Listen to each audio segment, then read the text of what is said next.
Hello, Morefolk. Once again, I'm here in standard email format.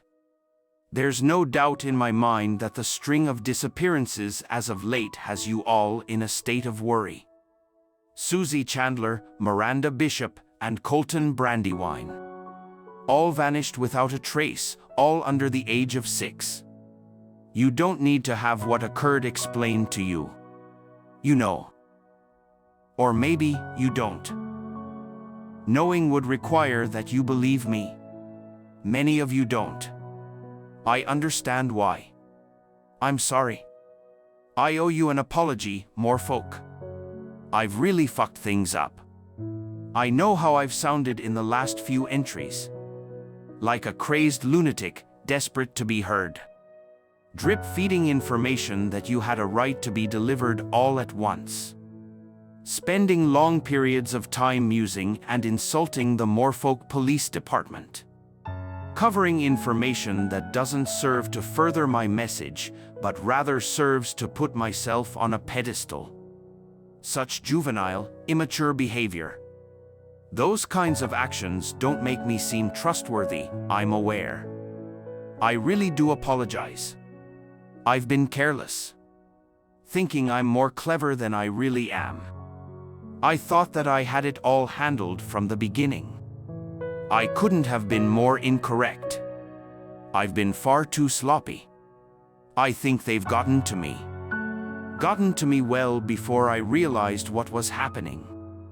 I say they, because I still don't know who they are. I do know, however, what they've done to me. Have you ever been in an episode of mania? That state of mind where you're not yourself, but you don't even realize it until the episode has ended? That's the closest I can come to accurately describing what I've been through. As far back as my second message to you all, I'd felt strange. A feeling of untouchability, as if I alone were in charge of some greater purpose. To be some form of conqueror. Not simply wishing to indulge in victory, but in the humiliation of some vague notion of enemy. That notion, of course, manifested in the form of the Morefolk Police Department. From that point forward, sending out my message became ecstasy. A form of high that could only be maintained by becoming bolder, embellishing my actions with theatrics and arrogance. No longer was I satisfied with showing you all the truth. Now, I had to speak of my opposition as if they were rats. Then, no longer was I satisfied with simply that. I had to broadcast my message. Make it bigger, better. Give a show that nobody will ever forget. At what expense, though? I have no doubt that many of you have stopped reading by now, or are at the cusp of doing so. I beg you to continue, just this once. I will explain what happened to me. I promise to do so, but I need time. Time to create a full understanding of what transpired. It was a while ago that I started having strange dreams. Images of being somewhere dark, somewhere cramped. Sounds of screaming, and the sensation of being somewhere wet. I'd feel myself being pushed somewhere outside of my control. As I approached the end of the dark tunnel, the sight of light nearly blinded me. It was as if I were staring into the very sun. The screams would grow louder, and the dream would end as soon as I would emerge from the darkness and into the light. These dreams were reoccurring, happening pretty much every night. It was so vivid, so detailed, so lucid, and didn't resemble anything I had ever experienced before. That wasn't all, though. Soon I would realize that objects around the house would change locations overnight. Maybe a pair of keys would shift from the dresser to the kitchen table. Or a glass from my kitchen cupboard would be sitting in the sink, even though I knew for a fact that it wasn't there before. After a few times of it happening, I would snap photos of the interior of my house before I'd go to bed. Just so I could be sure that it wasn't my mind playing tricks on me. Guess what? It verified my suspicions. At first, I thought that someone was breaking into my house, but it didn't make sense. To break in multiple times and not actually take anything? I should have seen it as an immediate red flag, but I just had this strange feeling of superiority, just like I described earlier. Like a kid who doesn't even have a concept of danger. My mental state would begin to worsen over time.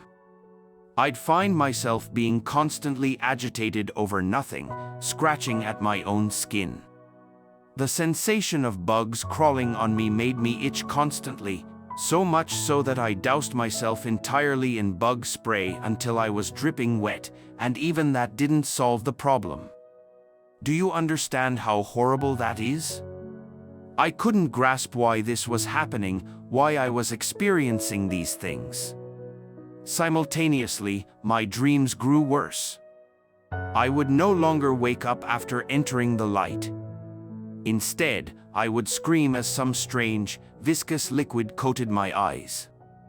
Hands, many hands, would grip at my stomach, slicing off something that was attached to it. Then, I would be lifted and held against something. I could feel fingers grasping my shoulder as I was held. Then, and only then, would I awake.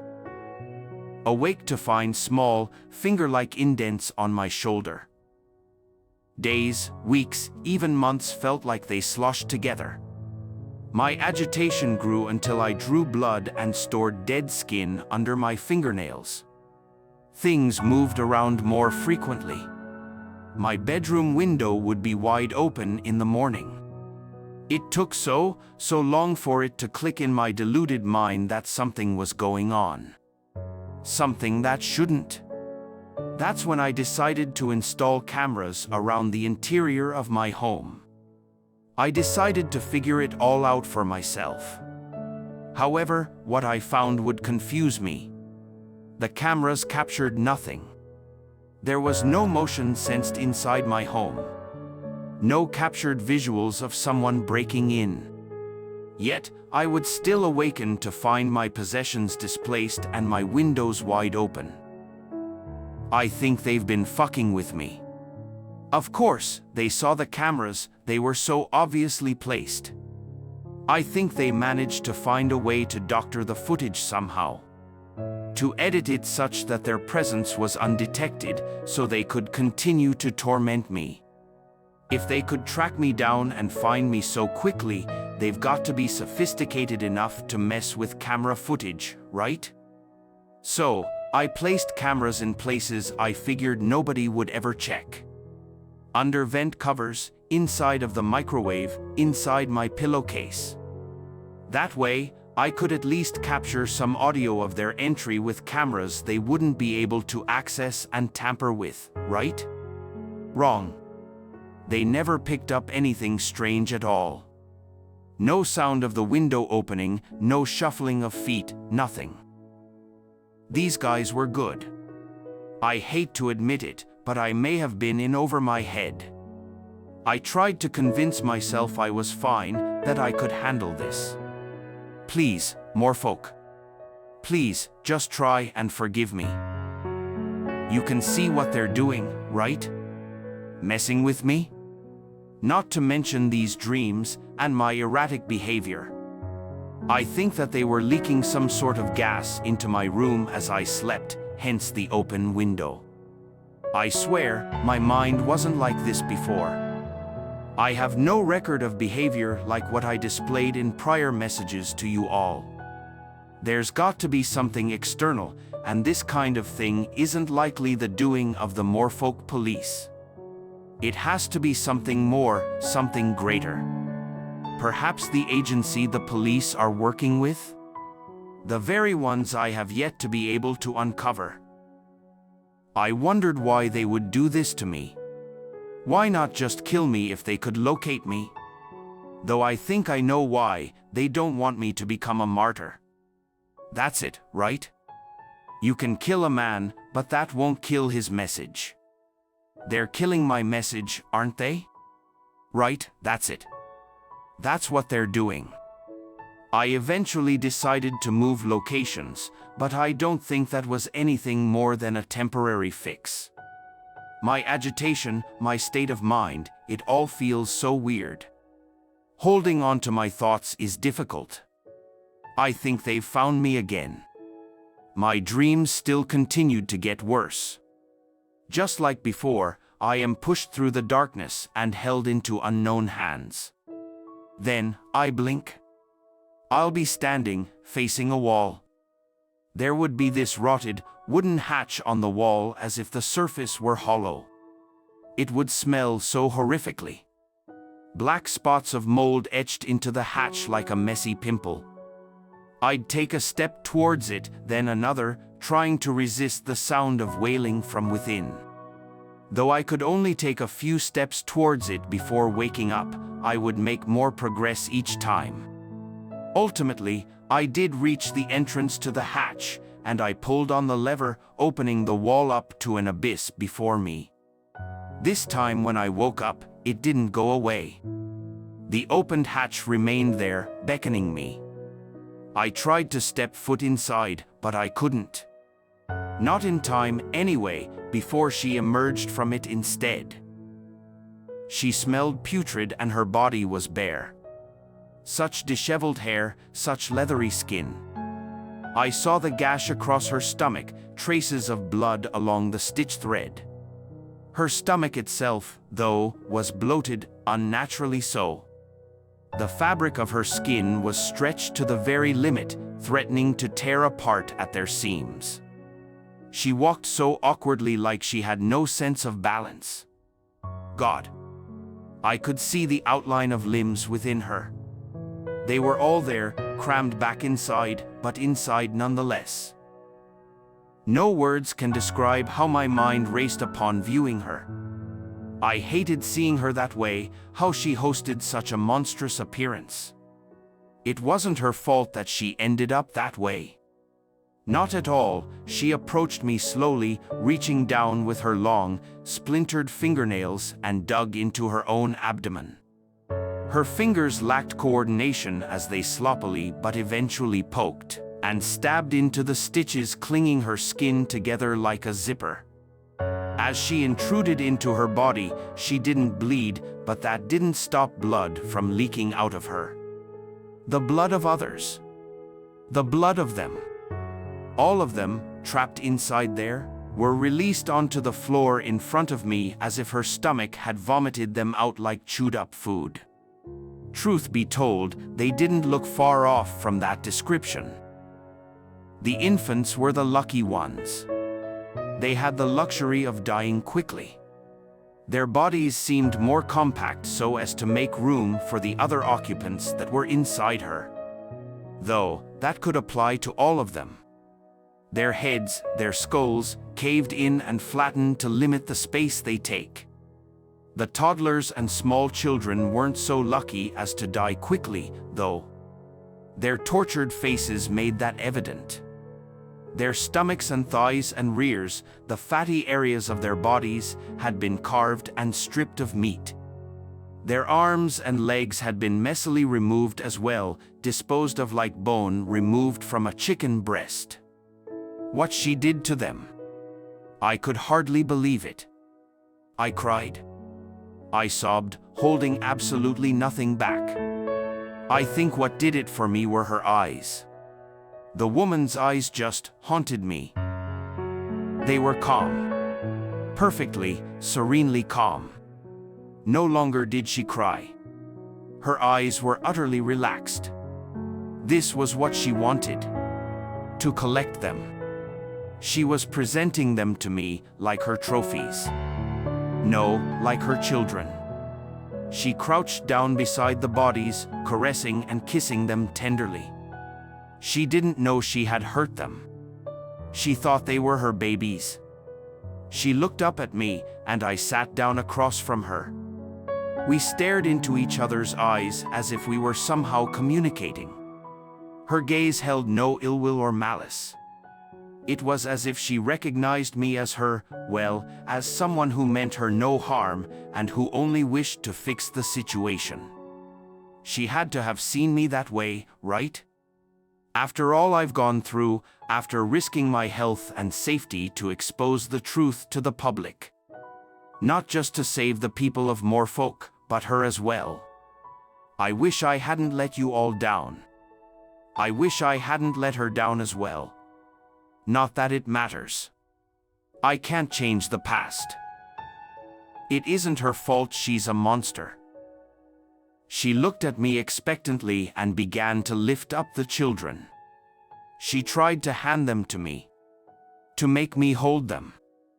I resisted, though she remained persistent, gently pouting and pulling at my arms so that I could cradle her babies.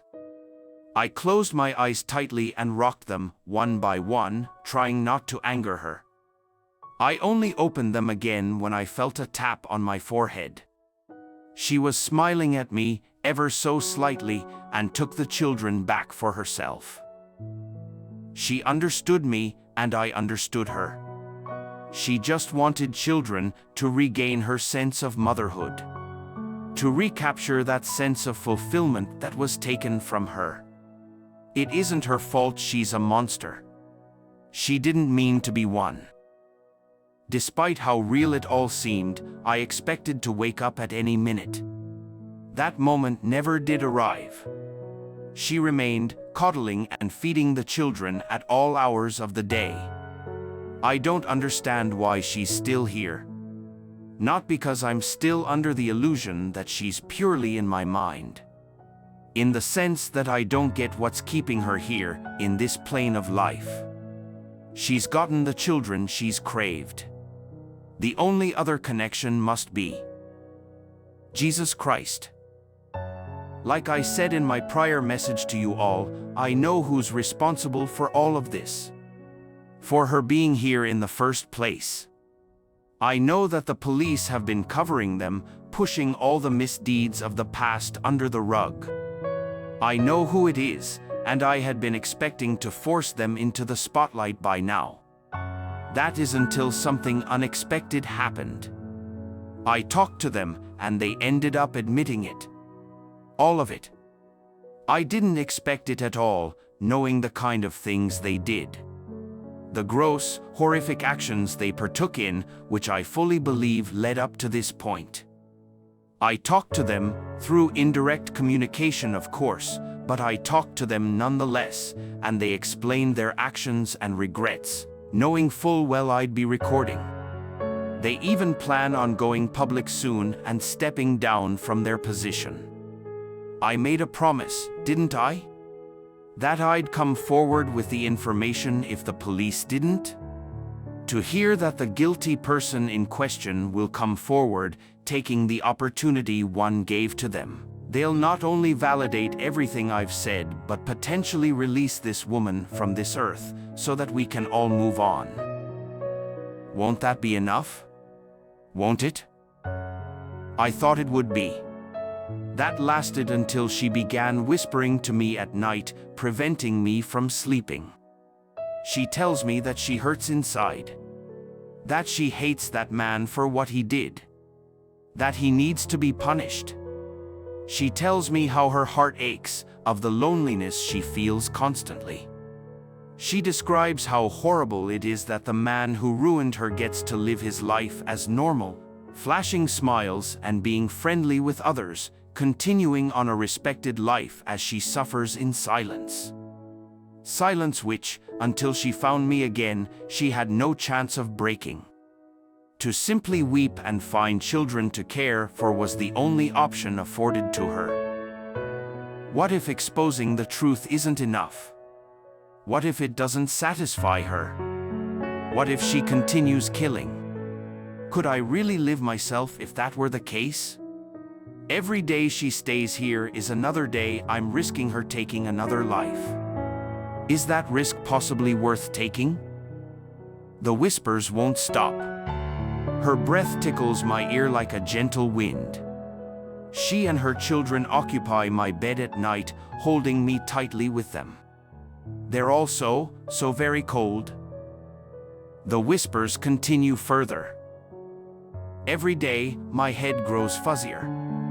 I feel myself sinking back into the feeling that tore apart my credibility. Things are once more swapping places inside of my house during the dead of night. I won't let them fuck with me again. I have to act quickly. Whatever choice I make, it needs to be made soon. She isn't whispering anymore. She's screaming right into my ear. She's telling me to hate the man who destroyed her. That I of all people should understand. That it's the only way things can return to normal. She shrieks so loudly that it feels like my ears are shredding. Is it really the only choice I have? To do something awful to someone I've spoken to who regrets his past choices? Is it fair? What if he's really changed?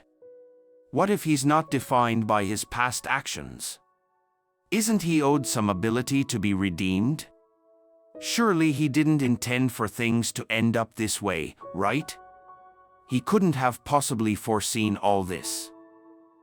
Yet, she doesn't care. She tells me that what's fair to him won't heal the wound in her soul. That his redemption can't possibly redeem her. Is she right? Maybe she's right. I think. She's so right. Maybe it isn't a matter of fairness. Life isn't fair. Life definitely wasn't fair for her. Nor will it be fair for him. Or me. Or the pregnant women as well as the children who have fallen victim to her so far. What's fair may no longer matter. Perhaps it's now a matter of necessity instead. Doing what I need to do, even if it hurts. Even if I wish there were another way. Waiting for that man to come clean, however soon it may be, will only risk more lives. I can't take that risk. Especially if waiting means I fall back into the mania that claimed me. I have a gun I keep in my bedroom dresser. I can use it. I can fix this. I have to fix this. Maybe I'll survive, maybe I won't. I'm so sorry, Morefolk. I don't have time to explain everything. Every second is too precious to waste. Whether I live or not, you will hear from me one final time. There's a video that's been processing that will be spread to you all regardless of if I'm there to send it. It will explain a lot, I promise. You'll see what I mean if, or when, it comes to that. Ironic, I know, to leave things somewhat incomplete yet again. For what may be a final time, I offer my sincere apologies. My actions will speak for me. That's a guarantee. For too long, I have failed as a truth teller. I became careless and paid the price for it. Where I failed then, I won't fail now. Please, for one final time, believe in me.